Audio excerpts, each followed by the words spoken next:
Hi friends, welcome back to my YouTube channel. Friends, ಇವತ್ತಿನ recipe ಬದನೆಕಾಯಿ ಭರ್ತಾ. ದೊಡ್ಡ ಬದನೆಕಾಯಿನ ಬಳಸ್ಕೊಂಡು ಯಾವ ರೀತಿ ಬದನೆಕಾಯಿ ಭರ್ತಾನ ಮಾಡೋದು ಹೇಗೆ ಅಂತ ನೋಡ್ಕೊಂಡು ಬರೋಣ. ಮತ್ತು ಈ ರೆಸಿಪಿ ತುಂಬಾ ಈಸಿಯಾಗಿದೆ. ಇವಾಗ ಮಾಡೋದು ಹೇಗೆ ಅಂತ ನೋಡ್ಕೊಂಡು ಬರೋಣ. ನಾನಿಲ್ಲಿ ಈ ರೀತಿಯಾದ ದೊಡ್ಡ ಬದನೆಕಾಯಿನ ತಗೊಂಡಿದ್ದೀನಿ. ಇದನ್ನು ಒಂದು 4-5 ಕಡೆ ಈ ರೀತಿ ಚಾಕುನಿಂದ ಕಟ್ ಮಾಡ್ಕೊಳ್ಳಿ.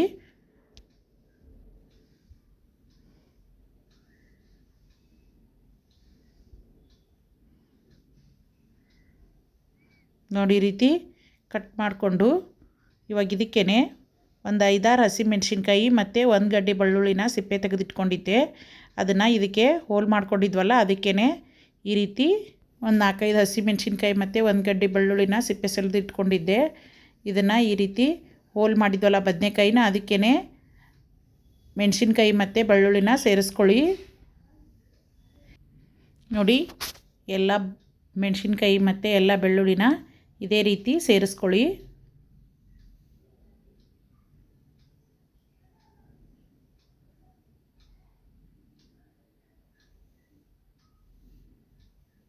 ಇವಾಗ ಇದಕ್ಕೆ 1 ಸ್ಪೂನ್ ಆಗುವಷ್ಟು ಎಣ್ಣೆನ ಚೆನ್ನಾಗಿ ಬದನೆಕಾಯಿಗೆ ನೋಡಿ ಈ ರೀತಿ ಎಣ್ಣೆನ ಹಚ್ಕೋಬೇಕು.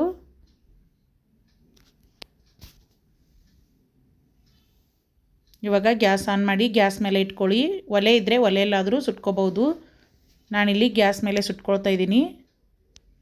ನೋಡಿ, ಈ ರೀತಿ ಗ್ಯಾಸ್ ಮೇಲೆ ಇಟ್ಕೊಂಡು ಬದನೆಕಾಯಿಗೆ ಒಂದು ಚಾಕುನ ಚುಚ್ಕೊಂಡು ಈ ರೀತಿ ಸುಟ್ಕೊಳ್ತಾ ಇದ್ದೀನಿ. ನೋಡಿ, ಈ ರೀತಿ ತಿರುಗಿಸಿ ಬದನೆಕಾಯಿನ ಸುಟ್ಕೊಳ್ಳಿ. ನಿಮಗೆ ಈ ರೀತಿ ಬದನೆಕಾಯಿ ಸಿಕ್ಕಿಲ್ಲ ಅಂದರೆ ಚಿಕ್ಕ ಬದನೆಕಾಯಲ್ಲಿ ಈ ರೀತಿ ಬದನೆಕಾಯಿ ಭರ್ತಾನಾದರೂ ಮಾಡ್ಕೋಬಹುದು. ಮತ್ತು ಗ್ಯಾಸ್ನ ಮೀಡಿಯಮ್ ಫ್ಲೇಮಲ್ಲೇ ಇಟ್ಕೊಳ್ಳಿ. ನೋಡಿ, ಈ ರೀತಿ ತಿರುಗಿಸಿ ಬದನೆಕಾಯಿನ ಸುಟ್ಕೋಬೇಕು. ನೋಡಿ, ಈ ರೀತಿ ಸುಟ್ಟ ಮೇಲೆ ಗ್ಯಾಸ್ ಆಫ್ ಮಾಡಿ ತೆಕ್ಕೊಳ್ಳಿ. ಇವಾಗ ಕಂಪ್ಲೀಟಾಗಿ ಆರಿದ ಮೇಲೆ ಈ ಮೇಲಿನ ಸಿಪ್ಪೆನ ತೆಕ್ಕೊಂಬಿಡಿ. ನೋಡಿ, ಇದೇ ರೀತಿ ಎಲ್ಲ ಸಿಪ್ಪೆನೂ ಕ್ಲೀನಾಗಿ ತೆಕ್ಕೊಳ್ಳಿ. ಮತ್ತು ಈ ರೆಸಿಪಿ ಚಪಾತಿ ಜೊತೆ, ಜೋಳದ ರೊಟ್ಟಿ ಜೊತೆ ತುಂಬಾ ಚೆನ್ನಾಗಿರುತ್ತೆ. ನೋಡಿ, ಇವಾಗ ಕ್ಲೀನಾಗಿದೆ. ಈ ರೀತಿ ಚಾಕುನಿಂದ ಕಟ್ ಮಾಡಿಕೊಂಡು ನೋಡಿ, ಎಲ್ಲ ಬೆಂದಿರೋದ್ರಿಂದ ಚಾಕುನಿಂದ ನೀಟಾಗಿ ಕಟ್ ಆಗುತ್ತೆ. ಇಲ್ಲಾಂದರೆ ನೀವು ಸ್ಮ್ಯಾಶರ್ ತೊಗೊಂಡು ಸ್ಮ್ಯಾಶ್ ಆದರೂ ಮಾಡ್ಕೋಬಹುದು. ಇಲ್ಲ, ಈ ರೀತಿ ಚಾಕುನಿಂದಾದರೂ ಕಟ್ ಮಾಡ್ಕೊಳ್ಳಿ. ಮತ್ತು ಯಾರೆಲ್ಲ ನನ್ನ ಚಾನಲ್ನ ಸಬ್ಸ್ಕ್ರೈಬ್ ಮಾಡದೆ ನೋಡ್ತಾ ಇದ್ದೀರಾ, ಪ್ಲೀಸ್ ಸಬ್ಸ್ಕ್ರೈಬ್ ಮಾಡಿಕೊಂಡು ಸಪೋರ್ಟ್ ಮಾಡಿ.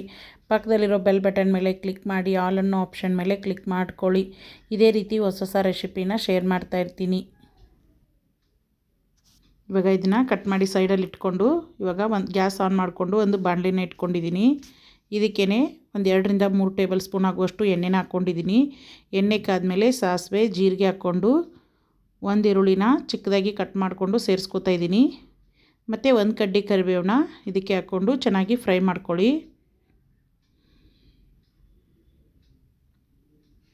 ಈರುಳ್ಳಿ ಹಸಿ ವಾಸನೆ ಹೋಗೋವರೆಗೂ ಚೆನ್ನಾಗಿ ಫ್ರೈ ಮಾಡ್ಕೋಬೇಕು.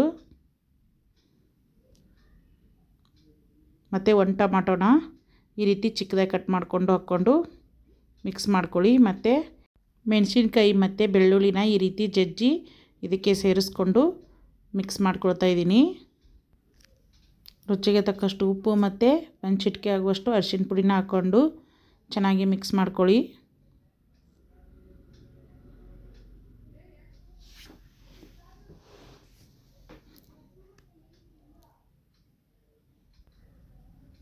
ಸುಟ್ಕೊಂಡಿರೋ ಬದನೆಕಾಯಿನ ಇದಕ್ಕೆ ಹಾಕ್ಕೊಂಡು ಮಿಕ್ಸ್ ಮಾಡ್ಕೊಳ್ಳಿ.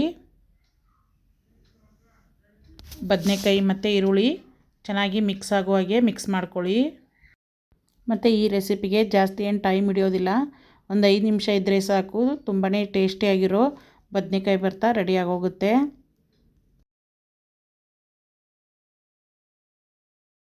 ನೋಡಿ, ಈ ರೀತಿ ಸ್ಪೂನಿಂದನೇ ಮಿಕ್ಸ್ ಮಾಡ್ಕೋಬೇಕು. ನೋಡಿ, ಈ ರೀತಿ ಸ್ಮ್ಯಾಶ್ ಮಾಡ್ತಾ ಮಿಕ್ಸ್ ಮಾಡ್ಕೊಳ್ಳಿ.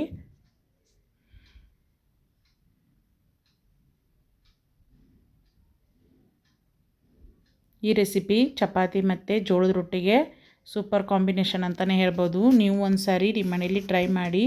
ಟೇಸ್ಟ್ ಹೇಗಿತ್ತು ಅಂತ ಕಾಮೆಂಟ್ ಬಾಕ್ಸಲ್ಲಿ ಕಮೆಂಟ್ ಮಾಡಿ, ಮತ್ತು ನಿಮ್ಮ ಫ್ಯಾಮ್ಲಿ ಫ್ರೆಂಡ್ಸ್ ಜೊತೆ ಶೇರ್ ಮಾಡ್ಕೊಳ್ಳಿ. ಇದೇ ರೀತಿ ಹೊಸ ಹೊಸ ರೆಸಿಪಿನ ಶೇರ್ ಮಾಡ್ತಾ ಇರ್ತೀನಿ. ಮತ್ತು ಸಬ್ಸ್ಕ್ರೈಬ್ ಮಾಡಿಕೊಂಡು ಸಪೋರ್ಟ್ ಮಾಡ್ತಾಯಿರೋ ಎಲ್ರಿಗೂ ನನ್ನ ಕಡೆಯಿಂದ ಥ್ಯಾಂಕ್ ಯು.